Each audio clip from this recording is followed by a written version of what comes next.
사도행전 11장 19절에서 30절 말씀이에요. 사도행전 11장 19절에서 30절 말씀.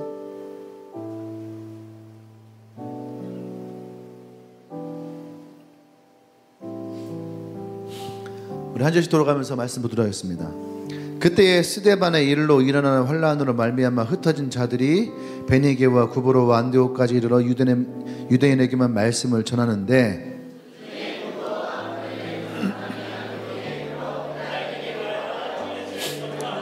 주의 손이 그들과 함께 하심에 수많은 사람들이 믿고 주께 돌아오더라.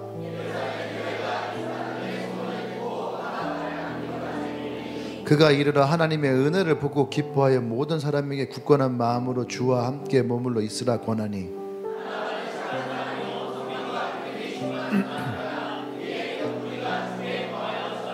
바나바가 사울을 찾으러 다소에 가서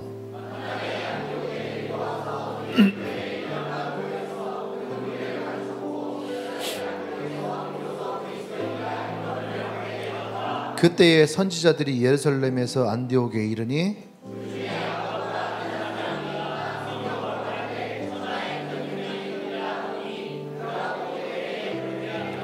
제자들이 각각 그 힘대로 유대에 사는 형제들에게 부조를 보내기로 작정하고 이를 시행하여 바나바와 사울의 손으로 장로들에게 보내니라. 아멘. 아멘. 말씀 좀 읽어볼까요? 시작. 은혜의 증거. 네. 우리가 은혜를 받고 있다, 내가 은혜 안에 있다, 나는 은혜의 사람이다, 뭐 이렇게 우리가 흔히 얘기를 하는데, 그러면 은혜라고 하는 이것이 내게 어떻게 해서 알려지게 되고 보여지게 되고 느끼게 되고 깨닫게 되어지는가? 은혜의 증거가 우리에게 있는가라고 하는 거예요. 옛날에 우리나라에 김익두라고 하는 목사님이 계셨습니다. 이분은 이제 우리 지금 얘기하면 이제 조직폭력배죠. 조직폭력배 두목이었는데 이분이 교도소에서 예수님을 믿게 되고 목사가 돼요. 그리고 자신의 과거의 삶을 회개하면서 여기저기 다니면서 복음을 증거하는 굉장히 큰 사역 감당하는 부흥사가 되셨어요. 그런데 이제 이 김익두라고 하는 사람을 아는 분들은 처음에는 네가 목사라는 것을 믿지 못하겠다 이렇게 얘기를 하는 거죠. 그러다가 두 번째는 뭘로 바뀌었냐면은 나한테 하나님을 보여주면 내가 네 말을 믿겠다. 근데 김익두 목사님이 아무리 얘기를 해도 이 사람들이 하나님에 대한 복음을 잘 받아들이지 않더라는 거죠.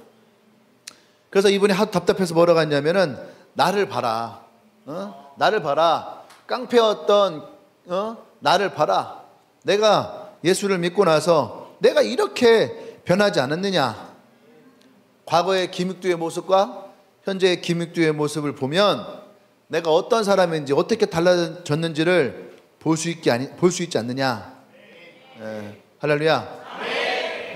그러니까 김익두 목사님이 말씀하셨던 것이 뭐예요? 자신의 삶을 통해서 하나님의 은혜의 역사가 있다라고 하는 것, 나를 통해서 하나님의 증거가 나타난다는 것을 얘기하고 있는 거죠.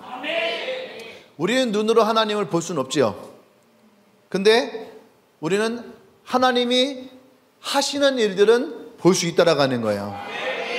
그것을 통해서 하나님이 어떤 분이신가, 또 하나님이 어떻게 역사하시는가를 우리는 알 수 있다라고 하는 얘기입니다. 오늘 본문의 말씀을 봐도 이와 비슷한 얘기들이 있어요. 예루살렘에 큰 핍박이 일어나게 됩니다. 큰 핍박이 일어나게 되었던 이유들 중에 하나는 스데반의 죽음도 있겠죠. 어쨌든 이 핍박으로 말미암아 예루살렘에서 예수를 믿는 사람들이 예루살렘을 떠나게 되어지는, 흩어지게 되어지는, 좀 고급적인 이야기로 디아스포라가 일어나는 거죠. 그게 뭐예요? 흩어져서 그곳에 교회를 세우고 복음을 전하는 일들이 이루어지게 되는 거예요.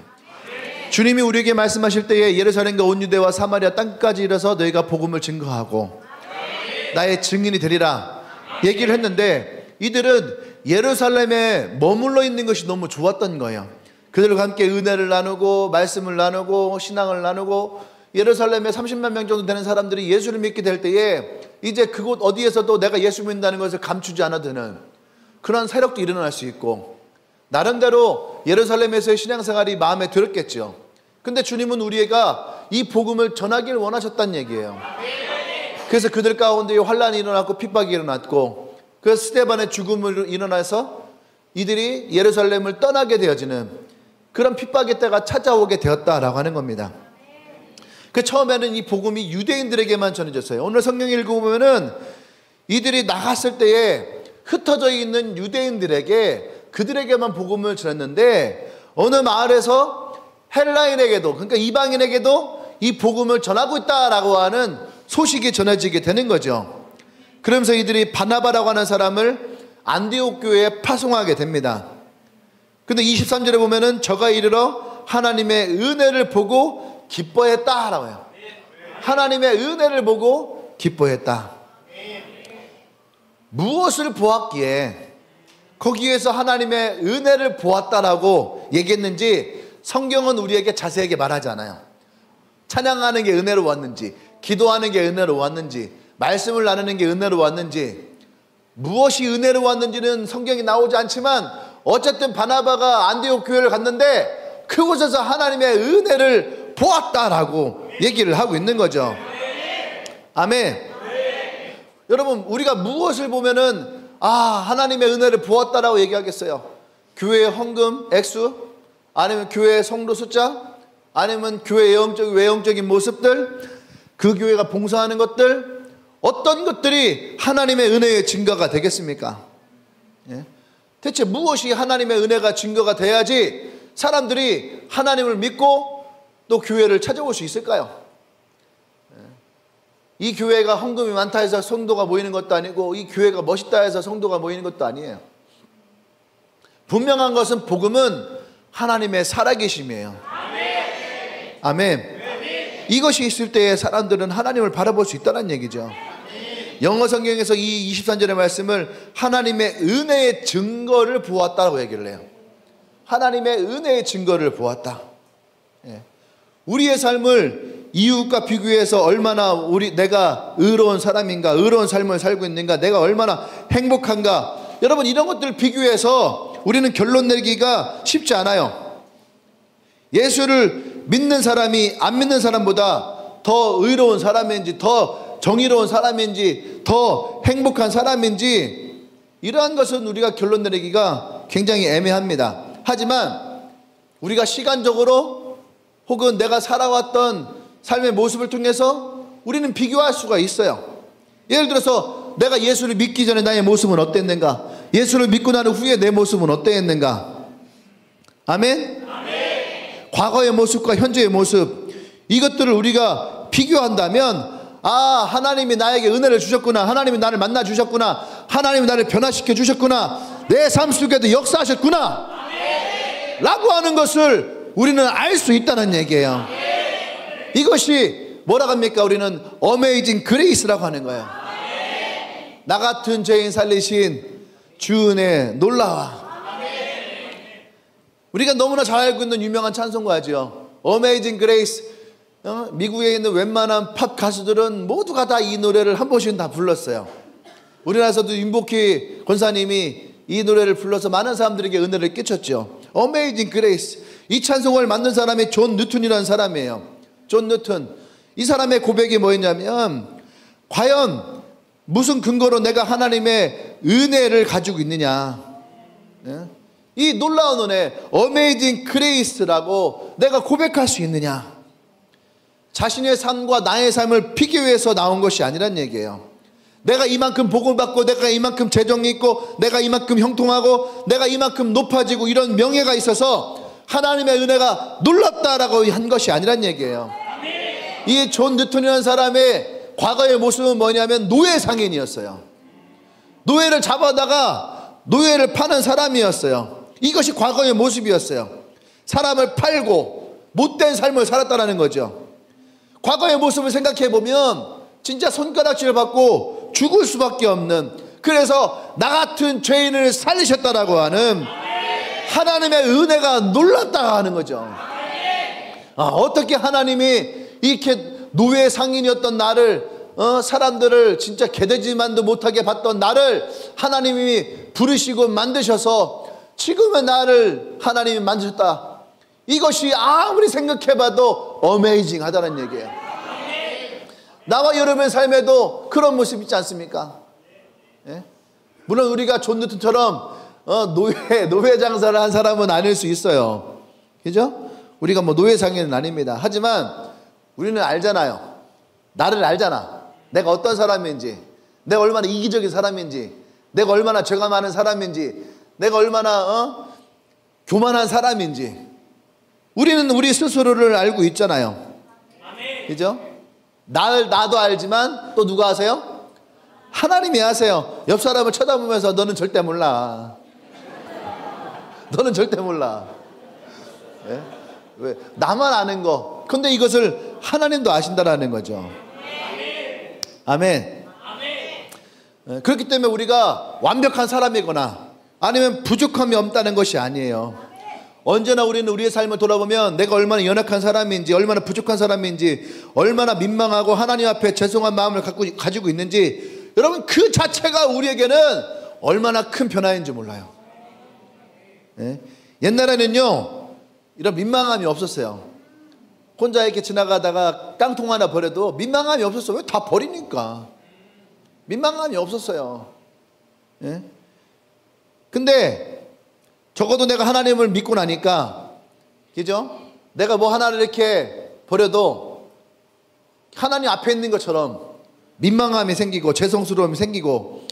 여러분 그런 적 없나요? 옆 사람에 물어보세요. 너 그런 적 없니? 이런 사람들의 성경에서는 마음에 화인 맞은 자예요. 우리가 하나님 믿는다면 최소한 우리 마음에 그런 마음은 있어야 되는 거죠. 예. 내가 하나님 믿기 전에는 사실은 이 회개라는 걸 몰랐어요. 그죠? 회개를 모르고 후회는 알았어요. 예. 근데 여러분 후회하는 거와 회개하는 것은요 굉장한 큰 차이가 있어요. 세상 사람들은 후회하며 살아요. 아유 내가 그때 그럴 걸. 요새 주식이 막 요동치고 있는 게 있죠. 2차 전지에 관련된 주식 요새 하고 있나? 2차 전지 주식이 뉴스를 보니까 아침에 오전에 5억을 벌었다고. 5억을 벌었다고 막 춤춘 거예요. 막 신난다. 오후 됐는데 20억이 빠졌대. 그 정도로 막 요동치고 있는 거예요. 예. 그러니까 세상 사람들은 어떤 거를 해도 후회하는 거죠. 아 그때 살 걸. 또 그때 팔 걸. 그리고 난 다음 날 또 올라서 아이씨 그때 또 살 걸. 근데 오후에 또 떨어져서 아이 팔 걸. 후회의 연속을 살고 있는 거죠. 그러니까 세상 사람들 후회하며 살아요. 그런데 그리스도인들은 후회하지 않습니다. 그리스도인들은 회개하며 살아요. 그때 살지 말 걸 주님 죄송합니다. 그리스도인들은 회개하는 거죠. 하나님께 우리의 죄를 고하고 또 용서해 주심을 믿고 정죄감에 붙들려 살지 않아요. 하나님이 주시는 평강을 회복하고 다시 담대하게 하나님이 주신 기쁨을 회복해 나갈 수 있는 것, 그것이 바로 후회하지 않는 회개하는 삶이라는 거예요. 아멘. 내가 예수를 믿고 구원받았는지 어떻게 알 수 있습니까? 여러 가지가 많이 있지만 그 중에 하나가, 이전에는 내가 그러지 못했는데 지금은 하나님 앞에서 죄송한 마음, 부끄러운 마음, 민망한 마음, 내가 말씀대로 살지 못했던 그런 마음, 이것을 스스로 깨닫는 것, 그런 마음을 가지고 내가 나오는 것, 이것이 바로 내가 변화되었다는 증거죠. 그것이 내가 거듭났다라고 하는 증거 중에 하나예요. 아멘. 그래서 우리가 집 나가는 아들의 비유를 할 때에 성경에 뭐랍니까? 스스로 돌이켜, 이렇게. 스스로 돌이켜. 이것이 회개라고 하는 거예요. 이전에는 그러지 않았어요. 아, 그냥 아버지 집에서 내가 나오지 말걸. 아, 내가 이 돈을 엉망청 쓰지 말걸. 아, 내가 친구를 잘 사귈걸. 이렇게 했는데 어느 날 돼지가 먹는 쥐염나무 열매를 먹다가 스스로 깨닫는 거예요. 내가 하나님과 아버지 앞에 죄를 지었구나. 그렇게 스스로 돌이켜서 다시 아버지께로 돌아가는 거. 후회는 돌아가지 못해요. 여러분, 후회는 돌아갈 수 없어요. 근데 회개는 돌아갈 수 있어요. 다시 아버지께로 돌아갈 수 있어요. 그래서 우리가 거듭났다라고 할 때 가장 중요한 것은 내가 회심을 했는가, 회개했는가. 그것이 뭐예요? 다시 하나님 앞에 내가 온전하게 돌아갔는가, 돌아섰는가. 이것이 우리에게 중요해요. born again, 거듭남을 우리는 born again이라고 하죠. 이 born again이라는 책을 쓰신 분이 척 콜슨이라는 분이에요. 척 콜슨. 이분은 닉슨 행정부에서 보좌관을 했던 사람이에요. 근데 워터게이트 사건, 이게 워터게이트 사건이 뭐 문이 열리는 문인지 모르겠지만, 어떤 문인지 모르겠지만, 워터게이트라고 하는 미국에 굉장히 큰 사건이 있었어요. 예. 한 번쯤 다 들어봤죠? 예, 워터게이트라고 하는 이 사건에 연루돼서 감옥에 갇히게 돼요. 근데 이분이 감옥에 갇혀서 예수님을 만나게 됩니다. 어떻게 예수님 한번 만나려면 감옥 한번 갔다 와야 되나 봐. 여러분 쳐다봐요. 너 까딱하면 감옥 간다. 있을 때 잘해라. 근데 이분이 거기에서 예수님을 만나고 거듭나게 돼요. 그러니까 척코슨의 친구들이 이 척코슨을 보고 한 가지 분명한 변화가 일어났다는 것에 확신합니다. 그게 뭐냐면 이 척코슨의 사람은 되게 완벽주의적 성격이었던 사람이에요. 그래서 자신이 뭔가를 손해보는 것을 죽기보다 더 싫어했대. 예, 자신이 손해보는 거. 여기도 그런 사람이 있죠. 내가 손해보는 걸 죽기보다 더 싫어하는 사람이 있어요. 근데 예수를 믿고 나서는 손해를 감수하더래. 이 사람이 손해를 감수하고 또 그 일로 화를 내지 않고 실족하지 않고, 예? 또 그것을 자기가 잘 삭히드는 모습을 보면서 친구들이 그때 야, 네가 진짜 거듭났구나. 그 모습을 보고 주변 사람들이 정말로 이 척코슨이 예수를 믿고 변했다라고 믿게 되었다라고 하는 거예요. 예. 우리는 가끔씩 연예인들이라든지 정치인들이 어떤 사건이 터지면은 그렇게 새벽 기도를 열심히 가세요. 예. 그렇게 새벽 기도 열심히 가고 그러면서 새벽 기도하면서 되게 많이 은혜를 받고 아니면 회복했다고 그렇게 하고 다시 정치를 하고 다시 연예계에 나오면은 다시 신앙생활 열심히 해야 되는데 그 뒤로는 신앙생활 얘기가 쑥 들어가요. 그죠? 어떻게 보면 그게 이 한국교회 신앙인들의 한계라고 생각이 들어요.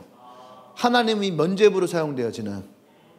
근데 내가 볼 때 미국은 그 믿음의 저력이 있어서 그런지 몰라도 이 사람들은 그렇게 회심을 하고 나면 정말로 삶이 정말로 바뀌어지는 거예요. 예. 그러니까 미국이 그렇게 지는 해였고 교회가 무너졌고 그렇게도 하는데 근데도 불구하고 지금도 미국의 교회는요 부흥하고 있다는 거예요. 번성하고 있어요. 그것도 젊은이들을 중심으로. 보세요. 저는 옛날에 유튜브에서 미국의 교회들이 막 젊은이들이 찬양하는 것들을 별로 이렇게 영상에서 보지를 못했는데 최고 유행했던 게 힐송이었잖아요. 힐송. 옛날에 저 때는요 호산나 인터그레이트라든지 아니면 마라나타 찬양팀이라든지 이거 보면요 다 나이 드는 아줌마 아저씨들 그런 분들 나와서 막 이렇게 찬양하는 것만 봤거든. 예? 젊은 사람들이 별로 없었어요. 근데 요 근래에 보면은 막 미국에 다 힐송과 같은 그런 찬양 예배들을 드리는데 보면은 너무나도 멋있으면서 이들이 정말 하나님을 찾고 기도하고 눈물을 흘리는 그런 예배들을 드리고 있다는 거죠. 이들은 한번 거듭나고 회심하면 정말 하나님께 돌아가는 변화된 삶이 있더라는 거예요. 여러분 나와 여러분도 마찬가지 아닙니까? 왜 저는요 이 설교를 준비하면서 왜 이 바나바가 느닷없이 바울을 찾아갔을까? 바울을 찾아갔을까?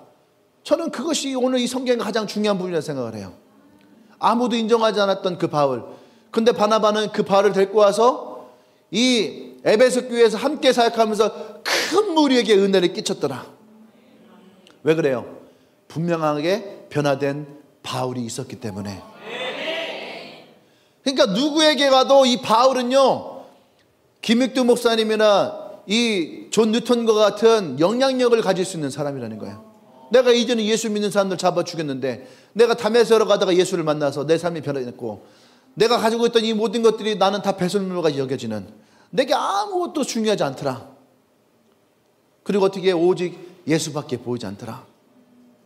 진짜 회심한 사도 바울. 아멘. 할렐루야. 아멘. 그것이 어쩌면 부흥하고 있는 에베소 교회를 더 폭발적으로 부흥하게 만드는 계기가 되었다는 얘기예요. 이 사도 바울의 얘기를 통해서 그곳에 있던 많은 사람들이 도전을 받았을까요? 안 받았을까요? 받았어요. 나도 저 사도 바울과 같이 죄인이었는데, 그럼 이런 나도 회개하면 됩니까? 나도 회개하면 거듭날 수 있습니까? 얼마나 많은 사람들이 거기에서 회개 운동이 일어났겠냐고요. 바나바가 이것을 염두에 뒀지 않았을까? 저는 그렇게 생각이 들어요. 할렐루야. 그러니까 그곳에 하나님의 기뻐하심이 있더라는 얘기죠. 요셉이 애굽의 종으로 팔려가게 됐습니다. 하나님이 하신 일이라고 보기에는 좀 너무했죠. 그죠? 어떻게 하나님의 꿈을 꾸는 자를 저렇게 애굽에다가 노예를 팔려가게 할 수 있을까? 근데 넓은 의미로 보면은 결국은 어떻게 해요? 하나님이 허락하셨고, 하나님이 요셉을 애굽으로 보내신 거예요. 하나님의 섭리가 애굽에 있는 요셉에게 있었다라고 하는 얘기예요. 그래서 어떻게 됩니까? 요셉이 애굽에 종으로 잡혀갔죠. 그래서 장차 일어날 애굽의 기근에 대해서 예언하게 되고, 또 기근을 막을 수 있는 방법을 얘기하게 되고, 그래서 애굽을 구원하게 되고, 총리가 되고, 가족을 구원하고 가족을 이주시키고, 하나님이 아브라함에게 약속하셨던 그 430년의 기한 동안 이스라엘이 하나의 국가로 형성될 수 있는 거대한 민족을 만들게 됩니다. 그러니까 요셉이 애굽의 종으로 팔려가게 된 것도 하나님의 인도하심이에요. 당장 요셉은 고통스러울 수 있죠. 근데 그것을 통과하고 나니까 마침내 하나님의 꿈이 이루어지더라. 하나님의 역사가 나타나더라. 성경에 등장하는 모든 사람들의 공통점이 바로 이거예요. 하나님의 섭리를 경험하게 되어지는 거. 때때로 하나님이 나를 낮추시기도 합니다. 내가 그것을 잘 받아들이고 감당할 수 있어야지 돼요. 그러고 나니까 어떻게 해요? 결국 하나님이 그를 높이시더라 이거예요. 아멘. 오늘 본문에서 바나바가 이 안디옥에서 은혜를 증거를 보았어요. 근데 이들이 이 은혜가 임하기 전에 예루살렘에서는요 큰 환란이 있었다라고 얘기를 해요. 스데반은 순교를 했고, 환란이 그들에게 찾아왔고, 그들은 고향을 떠나고 집을 떠나고 친구를 떠나고, 그래서 결국은 내가 알 수 없는 곳으로 흩어지게 될 수밖에 없는 거죠. 이것은 환란이어서 어떻게 하나님을 믿었는데, 예수를 믿었는데 우리에게 이런 환란이 있을까? 어떻게 우리가 이렇게 고향을 떠나갈 수 있을까? 이렇게 쫓겨나듯이 우리가 나갈 수밖에 없을까? 그들에게 이것은 어쩌면 은혜가 아니었어요. 하지만 하나님은 이 흩어짐을 통해서 복음이 예루살렘에서 유다로, 유다에서 또 안디옥으로, 또 안디옥에서 땅 끝까지 이루어지게 되는, 안디옥에 일어났던 이 핍박으로 말미암아 복음이 끊어진 것이 아니라 복음이 더 열방 가운데로 더 많은 사람들에게 증거되어지는 하나님의 역사가 되었다는 거예요. 이것을 우리는 은혜라고 하는 것이고, 이 성경이 기록되어진 이것이 바로 은혜의 증거가 되어지는 거예요. 할렐루야. 이것은 우리에게 참으로 중요한 이야기예요. 우리가 하나님의 은혜의 증거를 우리는 이 성경을 통해서 볼 수가 있는 거예요. 우리가 성령은 물과 같고 때로는 바람과 같다라고 얘기합니다. 여러분, 바람은 가둬놓을 수가 없어요. 예? 태풍이 불잖아요. 이 바람은 가둬놓을 수가 없어요. 제가 제주도를 갔다 왔는데 배를 타고 갔다 왔어요. 예. 돌아오는 길에는 조금 빠른 배를 탄다고 쾌수선을 탔는데 배가 어찌나 흔들리던지 뭐 나도 모르게 막 그루브가 막 그렇게 잘 타. 그루브가 내 몸만 타면 좋은데 막 위장까지 같이 타. 막 위장 올라와서 계속 막 이렇게 했는데, 그냥 바람을 제주에서 이 진도까지 오는 그 바람을 막을 수만 있다면 모든 배들이 잔잔하게 올 텐데 이건 막을 수가 없는 거예요. 여기서 막는다 해서 이쪽에 바람이 없는 것이 아니에요. 이쪽에서는 또 다른 바람이 일어나고 있는 거죠. 물도 마찬가지예요. 물을 막는다 해서 물이 흘러가는 것을 멈추는 것이 아니에요. 물은 또다시 흘러가게 됩니다. 성령을 사람이 막을 수 없어요. 성령을 사람이 가둬놓을 수 없어요. 하나님이 사울에게 함께 하셨지만 사울이 불순종할 때에 하나님의 이 흐름은 다윗에게로 흘러가게 됩니다. 엘리야가 거짓 선지자들과 싸움에서 이겼어요. 하지만 그가 지쳤어요. 그래서 더 이상 감당할 수 없음을 하나님께 고백을 합니다. 그때 하나님은 엘리야를 다시 보내시면서 엘리사를 준비하세요. 그리고 곱절의 은혜를 엘리사가 구원대로 주시며 엘리사를 통해서 또 하나님의 일이 일어나게 되어지는 거죠. 예루살렘에서 핍박이 일어납니다. 그리스도인이 흩어지게 되는 거죠. 이젠 다 죽었거나 흩어지는구나 하지만 하나님은 안디옥에도 믿지 않는 자들에게 복음을 전하여 교회를 세우고 이스라엘 백성들이 예수님을 거부했지만 이 핍박으로 인해서 그들이 오히려 예수를 믿는 자들 잡아 죽였던 바울이 예수님을 믿게 되고 그로 인해서 폭발적으로 복음이 다시 일어나게 되어지고 이를 통해서 전 세계가 이 복음에 전해지는 놀라운 일들이 일어나게 되어지는 거예요. 할렐루야. 아멘. 성령은 물처럼 흘러갑니다. 성령은 바람처럼 흘러갑니다. 우리가 성령을 따르기 위해서는 우리는 바람과 같이 물과 같이 흐르는 대로 바람 부는 대로 우도 함께 갈 수 있어야 돼요. 근데 여러분 이것은 결코 쉽지가 않아요. 성령은 이례적으로 체험하고 끝나는 것이 아니에요. 어떤 사람들은 방언 한번 하면은 방언은 끝났다. 방언 받아서 끝났다. 우리가 또 기도하다가 마음이 뜨거워져요. 여러분 이례적으로 마음이 뜨거워져 끝나는 것이 아니에요. 병이 나을 수도 있어요. 병이 나았다고 은혜가 끝나는 것이 아니에요. 성령 충만하는 것은 지속적이에요. 오늘 은혜 받았다고 멈추는 것이 아닙니다. 지속적인 상태, 성령과 함께 동행하는 상태, 이것이 바로 성령 충만이에요. 그러기 위해서는 우리는 성령과 함께 할 수 있어야 됩니다. 성령이 흐르는 곳에 나도 따라갈 수 있어야지 돼요. 성령이 인도하는 곳으로 나도 갈 수 있어야지 돼요. 근데 이것이 우리에게는 결코 쉽지가 않아요. 왜냐하면 사람은 한 가지 일에 연연하는 것을 좋아해요. 한 사람에게 연연하기를 좋아하고 한 장소에 집착하기를 좋아하고 한 사람이 한 가지 일을 집중하는 걸 좋아하고 그래서 그 일이 잘 되기를 원하고 자기의 한 가지 소원이 이루어지기를 원하고 그래서 한 사람이 한 사람만을 바라보는 그런 사람, 그 사람은요 움직이기를 싫어한다는 거예요. 그래서 물고기가 여기 잘 잡혀요. 그러면 사람은요 거기에서만 물고기 잡으려고 해요. 베드로가 물고기를 잘 잡았어요. 근데 물고기 한 마리도 못 잡아. 근데 거기다가 물고기에 그림을 던지고 있는 거예요. 곰곰이 생각을 해봤어요. 우리도 그런 성향이 있는 거예요. 아 이렇게 하니까 영혼이 어떠라. 그러니까 1년 2년 3년 전에 그렇게 하고 있는 거예요. 변하지가 않아요. 변하지가 않아요. 근데 성령은 우리를 인도하세요. 아멘.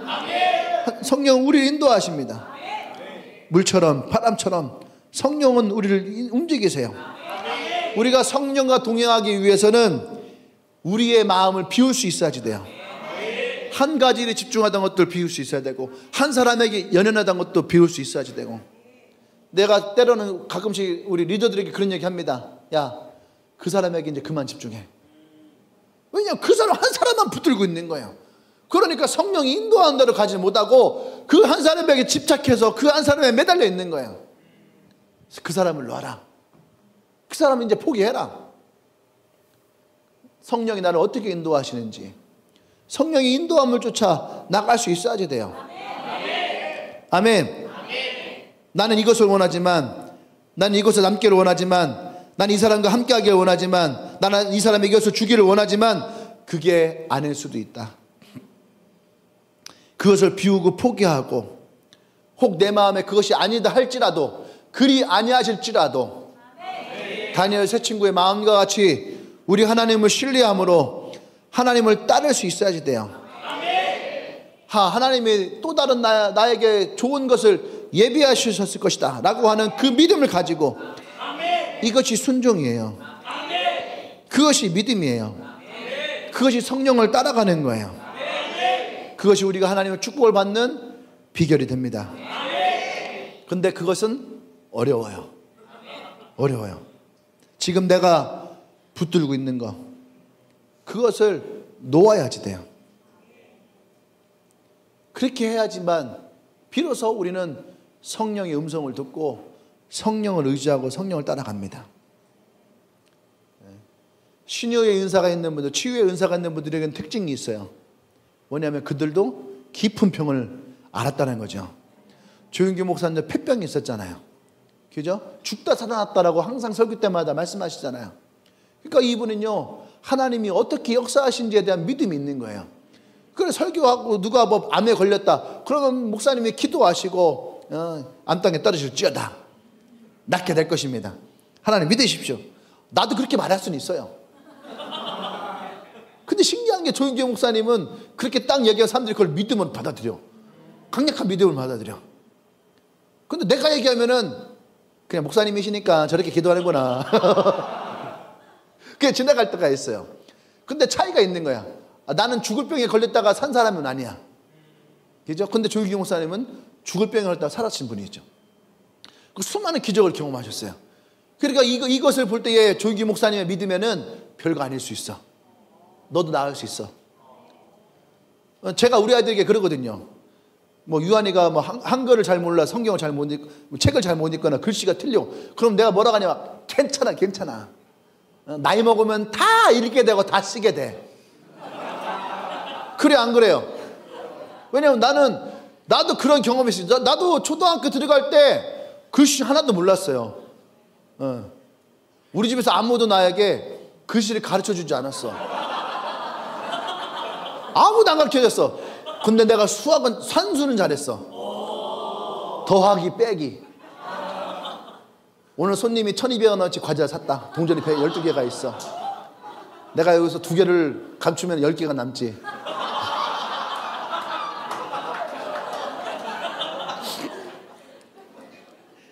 근데 티가 안 나려면 또 엄마가 돼지저금통에다가 이렇게 동전을 많이 모았거든요. 그러니까 우리 형제들이 항상 오락실 가냐 동전을 뺐어. 근데 들어보면 무게가 달릴 수 있잖아. 그러면 이제 10원짜리를 집어넣는 거예요. 빼고 더하는 것이 같아야 되거든. 그런데 산수는 진짜 하나님의 계시와 같이 임했어요. 국어는 안 임했어. 아무도 안 가르쳐줬어요. 그런데 초등학교를 들어가서 나중에는 다 국어도 하게 되고, 그죠? 읽기도 하고 쓰기도 하고 다 되더라는 거죠. 왜? 나도 그렇게 경험을 했으니까. 조윤규 목사님 볼 때, 내가 볼 때 얘가 한글 못 읽는 거, 아유 저거 아무것도 아니야. 나이가 되면 다 읽게 돼. 근데 조윤규 목사님이 볼 때 그 질병도 마찬가지인 거예요. 기도하고 하나님 믿으면 돼. 그러니까 어떻게 그 믿음을 주니까 낫더라 이거예요. 그러니까 치유 은사 있는 분들의 특징이 뭐냐면 그들은 이 병을 극복했던 경험이 있어요. 그 믿음이 있는 거예요. 그 믿음을 가지고 어떻게 해요? 성령이 주시는 마음대로 선포하는 거예요. 우리는 그렇게 선포를 못해. 왜? 안 나면 어떡하지?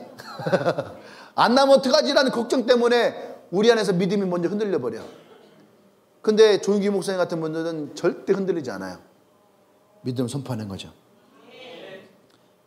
어떤 고난이 왔어? 이분은 믿음으로 극복했더니 하나님이 은혜를 주시고 능력을 주시고 치유를 주시더라.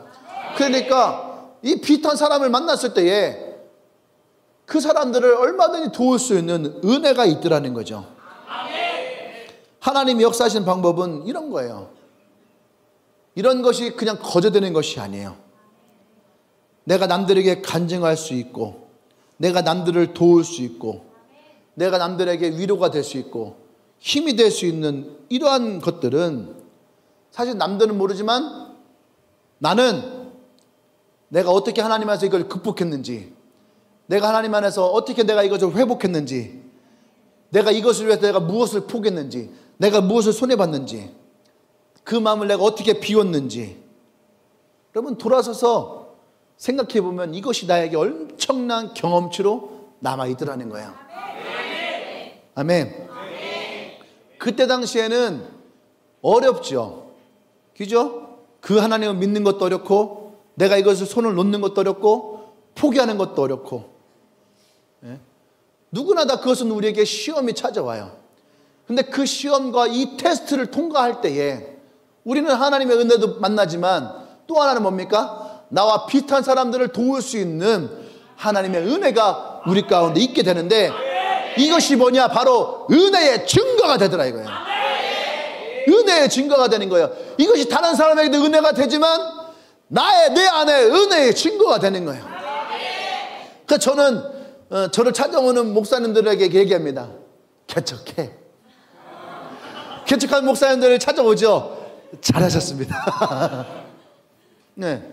그리고 그들에게 용기를 주고 힘을 주고 격려해 주고, 당신도 할 수 있습니다. 당신도 할 수 있습니다. 그래서 우리 네트워크에 개척한 교회들이 많잖아요. 그죠? 근데 이분들이 실망하지 않아요. 그리고 교회들이 조금씩 계속 성장하고 있어요. 개척교회 선언하는 게 힘들어요. 100개 개척하면 뭐 1개 선언한다고 그러는데, 예, 쉬운 건 아니에요. 그런데 어쨌든 이 목사님들이 개척을 해서 지금 뭐 어쨌든 잘 살아나고 있어요. 예, 저는 그들에게 자신 있게 얘기해요. 돌이켜보니까 왜? 내가 그렇게 왔으니까. 또 그 속에서 하나님이 놀라운 기적과 같은 역사들을 많이 경험했으니까. 예, 내가 그래서 그분들에게 얘기합니다. 하나님께 집중하십시오. 하나님을 의지하십시오. 하나님 바라보십시오. 누가 나에게 황 목사님 다시 개척하시겠습니까? 나는 아니라고 하지만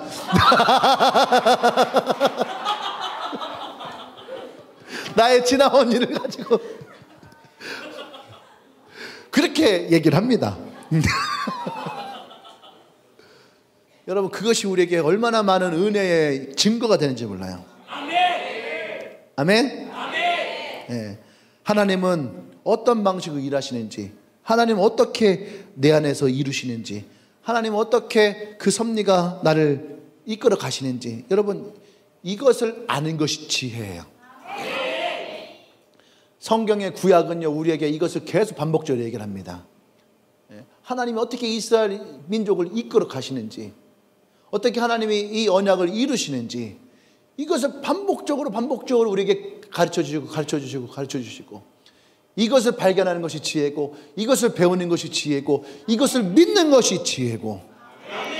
아멘. 네. 그래서 우리는 이런 하나님의 은혜들을 내 삶을 통해서 경험할 수가 있어야지 돼요. 하나님은 때때로 우리를 고통스럽게 하실 때가 있어요. 욥처럼, 그죠? 또는 다윗처럼, 그리고 나옴이라고 하는 여인처럼 우리를 고통스럽게 할 수가 있어요.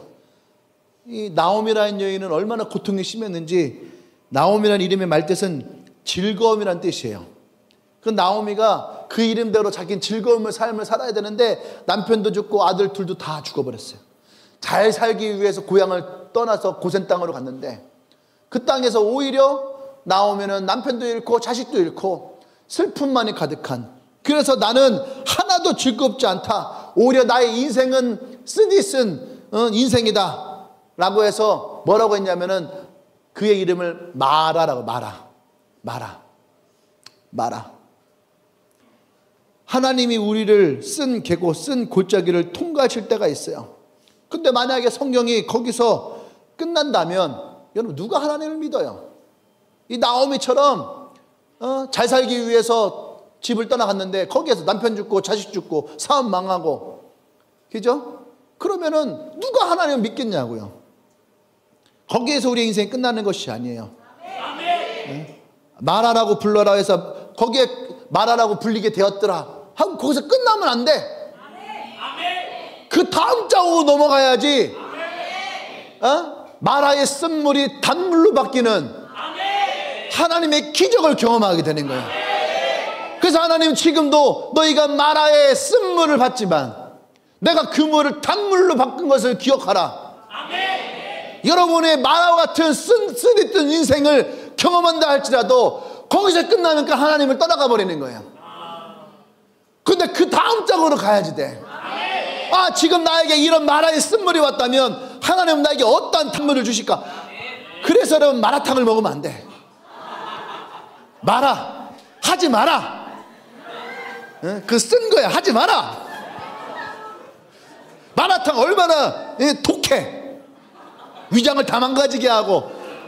요즘 청소년들이 마라탕을 먹어갖고 위장이 다 망가졌대. 쓴 인생을 먹고 있는 거야. 성경에서 그것이 마라, 쓴 것이더라고 기록되어 있는데, 마라탕 먹는 거 포기하셔야지 돼요. 비워야지 돼. 결단하세요. 오늘부터 내가 마라탕을 먹지 않으리라. 아쉬워? 이걸 포기를 못하겠어요? 아까 얘기했죠. 이걸 풀을 놔야 돼. 포기해야지 돼. 그래야지 마라가 지나가고, 마라를 우리에게서 끊어야지 돼. 영적으로 끊어야지 돼. 할렐루야. 마라를 좋아하면 안 돼. 자꾸 쓴 것만 찾고, 슬픈 것만 찾고, 괴로운 것만 찾고. 목사님이 농담처럼 얘기하지만 이 마라라고 하는 영적인 것을 끊어야지 돼. 안 그러면 마라에 우리가 중독돼요. 마라를 끊어야 돼. 하나님이 주시는 단물을 먹어야지 돼요. 마라의 뒷장을 경험해야지 돼요. 이 뒷장에서 하나님이 우리에게 어떠한 단물을 주실 것인가.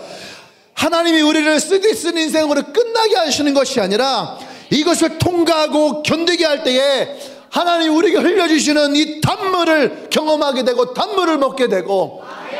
할렐루야. 그래서 마라가 우리의 인생에 하나님이 역사하시는 은혜의 증거가 되어야지 돼요. 그래서 우리를 바라볼 때에 이 안디옥 교회 같이 하나님이 기쁘시게 하는 은혜의 증거가 있더라. 옆 사람을 보고 선포하세요. 하나님 바라보실 때에 너를 통해서 은혜의 증거가 있더라. 할렐루야. 할렐루야. 오늘 나와 여러분들에게 그런 은혜의 증거가 있어야지 돼요. 쓴 인생으로 끝나면 거기에서 끝나는 거예요. 근데 하나님은 결코 우리 인생을 쓰디쓴 마라의 인생으로 끝내지 않았다는 얘기예요. 지금 우리는 이 마라를 끊고 다음 장으로 넘어가야 돼요. 다음 스테이지로 넘어가야지 돼요. 하나님이 우리를 영적으로 성장시킬 때에 항상 우리에게 그렇게 얘기합니다. 엘리베이터가 에스컬레이터를 우리가 타고 올라갈 때도 마찬가지예요. 올라갈 때 어떻게 됩니까? 그냥 쫙 올라가지 않아요. 항상 스테이지가 바뀔 때마다 등 하고 멈춰야지 돼요. 그리고 내가 거길 넘어서서 다시 올라타야지 돼요. 하나님이 우리에게 그렇게 하지 않으세요. 우리가 거기서 머물러 있기를 원하면은요, 우리는 계속 그 자리에 있어야지 돼요. 때로는 걸려 넘어지기도 하고. 에스컬레이터 탈 때 항상 그 앞에 뭐라고 썼습니까? 조심하세요.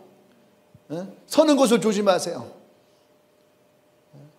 우리 스테이지를 넘어갈 때에 조심하지 못해서 넘어질 때가 있어요. 마라의 쓴물을 먹을 때가 있어요. 스테이지가 움직일 때에 진동이 일어나요. 고난이 찾아와요. 환란이 찾아와요. 예루살렘에 30만 명이라는 엄청난 부흥이 일어났어요. 스테이지가 바뀌었어요. 예루살렘이 아니에요. 이젠 어떻게 됩니까? 사마리아로 나가야 되고, 또 유럽 땅으로 나가야 되고, 땅 끝까지 나가야 되는. 그래서 예루살렘에 환란이 임한 거예요. 우리에게도 마찬가지예요. 우리에게도 마라와 같은 쓴물이 찾아옵니까? 여러분, 두려워하지 말아요. 하나님은 이 스테이지 다음에 우리를 향한 단물이 있어요. 그것이 우리에게 은혜의 증거가 될 것이고, 2023년을 마칠 때에 우리는 하나님의 은혜의 증거를 통해서 하나님의 단물을 맛보는 하나님의 은혜를 경험하게 되게 될 것입니다. 할렐루야. 할렐루야. 그 은혜의 단물이 여러분에게 흐르기를 원합니다. 성령이 우리 인도하시는 곳에 하나님의 은혜의 단물이 우리 가운데 임하게 될 것입니다. 할렐루야. 우리 하나님께 먼저 감사하며 나가십시다. 할렐루야. 우리 기도할까요? 때로는 우리는 예수를 믿고 내가 은혜를 받고 거듭났다 하면서도 여전히 우리 생각 가운데 찾아오는 것은 뭐예요? 잘 모르겠어요. 왜 나에게 이런 일이 생기는지, 왜 나에게 이런 어려움이 생기는지, 왜 나에게 이런 아픔이 있는지 잘 모르겠어요.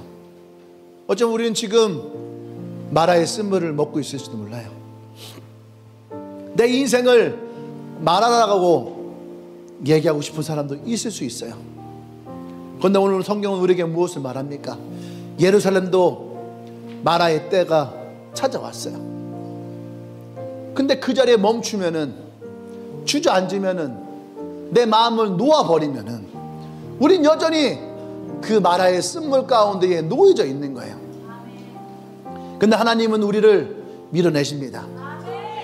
예루살렘에 있던 그리스도인들을 밀어내셨어요. 구브로로 보내고, 안디옥으로 보내고, 인도로 보내고, 에티오피아로 보내고, 보내세요. 성령이 인도하는 곳으로 흘러가게 돼요. 우리 그 하나님을 기대하셔야 됩니다. 우리는 그 하나님을 믿어야지 돼요. 내 마라의 때가 끝날 것을 믿습니다. 하나님의 단물의 때가 내게 임할 것을 믿습니다. 성령이 인도하시는 곳에 내가 흘러가기를 원합니다. 내가 주님과 함께하기를 원합니다. 주님, 나를 인도하여 주시옵소서. 나를 인도하여 주시옵소서. 이 쓴물의 때가 끝나고 하나님의 단물의 때가 임하게 하여 주시옵소서.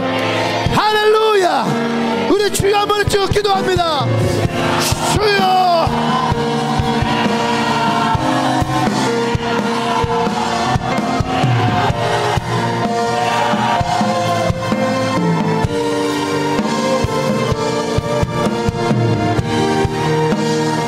여러분 고백하세요.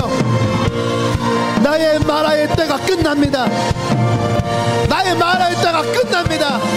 나의 쓴물의 때가 끝납니다. 하나님의 단물의 때로 나의 스테이지가 옮겨지게 하여 주시옵소서. 나의 무대가 바뀌게 하여 주시옵소서. 내가 하나님을 신뢰함으로 나아갑니다.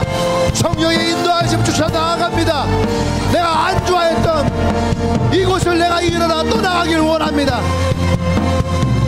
내 마음에서 주저졌던 곳으로부터 일어나기를 원합니다. 성령이여 나를 인도하여 주시옵소서. 성령이 나를 인도하여 주시옵소서. 그 성령의 인도하심을 붙여 내가 나아갑니다.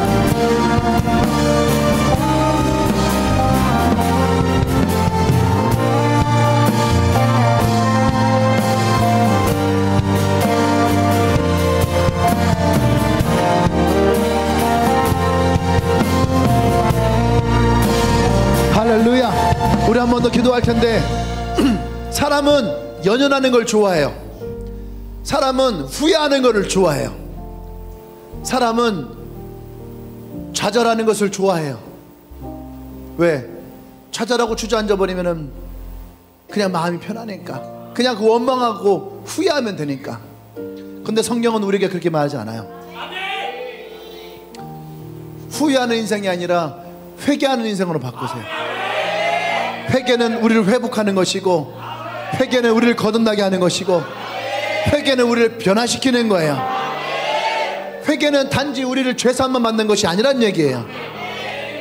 하나님은 회개를 통해서 마라의 쓴물을 탄물로 바꾸시는 분이에요. 쓴 인생을 단 인생으로 바꾸시는 거예요. 오늘 여러분들 가운데에 쓴물을 경험하고 어려움을 경험하고 아픔을 경험한 사람이 있습니까? 오늘 우리에게 필요한 것은 우리를 돌이키는 마음이에요. 내가 하나님 앞에 돌이키는 마음이에요. 내가 주저앉았던 것을 회개합니다. 내가 원망했던 것을 회개합니다. 내가 집착했던 것을 회개합니다. 내가 연연했던 것을 회개합니다. 하나님, 오늘 내 마음을 돌이켜 내가 하나님을 바라봅니다. 내 마음을 돌이켜 내가 하나님 말씀을 신뢰합니다. 내 마음을 돌이켜 내가 하나님과 함께 나아가길 원합니다. 내가 더 이상 이곳에 머물러 있지 않기를 원합니다. 성령이 이끄시는 곳으로 내가 가기를 원합니다. 주님, 나를 인도하여 주십시오. 내가 회개하며 나갑니다. 내가 회개하며 나갑니다. 내가 회개하며 나갑니다. 아버지께로 나아갑니다. 기도합니다.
삶에 당연한 것 하나도 없었던 것을 모든 것이 은혜였소. 할렐루야. 하나님은 우리에게 우리의 삶에 하나님의 은혜의 증거를 무수히 많이 우리에게 주셨어요. 우리가 그것을 잊고 사니까 우리의 인생이 마라 같은 쓴물이에요. 그러니까 우리가 자꾸 마라 같이 쓴 것만 찾아다니는 거야. 함께 우울 사람, 함께 슬퍼할 사람, 함께 불평할 사람, 함께 거짓을 말할 사람, 함께 미워할 사람, 함께 슬퍼하는 사람, 함께 쓴 것을 먹을 사람. 근데 이 은혜를 찾고 이 은혜를 알고 그 마음을 스스로 돌이킨 사람에게는 더 이상 마라가 필요하지 않아요. 하나님의 은혜가 우리 가운데 있기 때문에 우리는 아버지에게로 갈 수 있어요.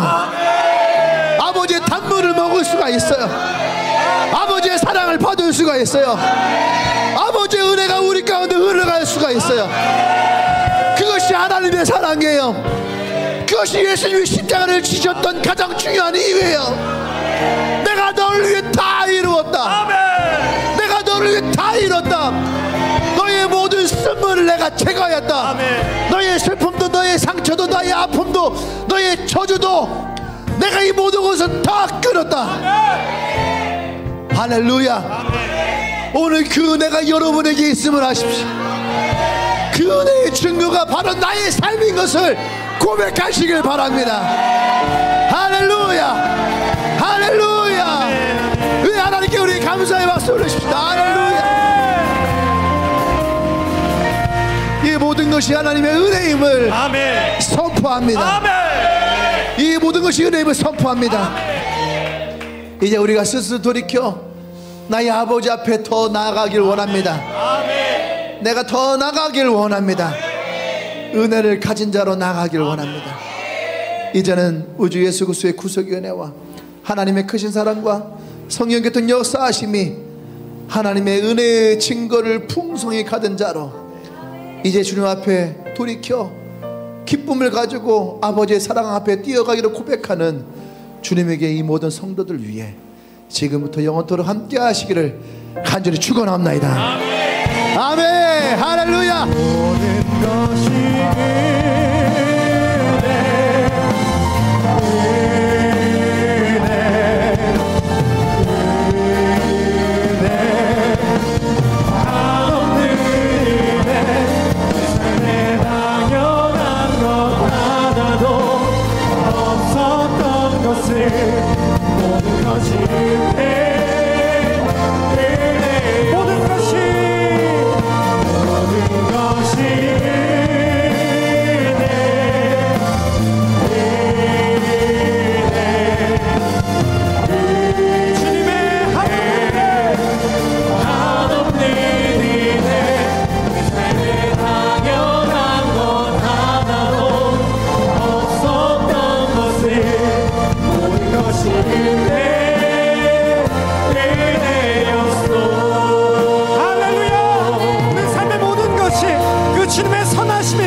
할렐루야. 아멘. 아멘.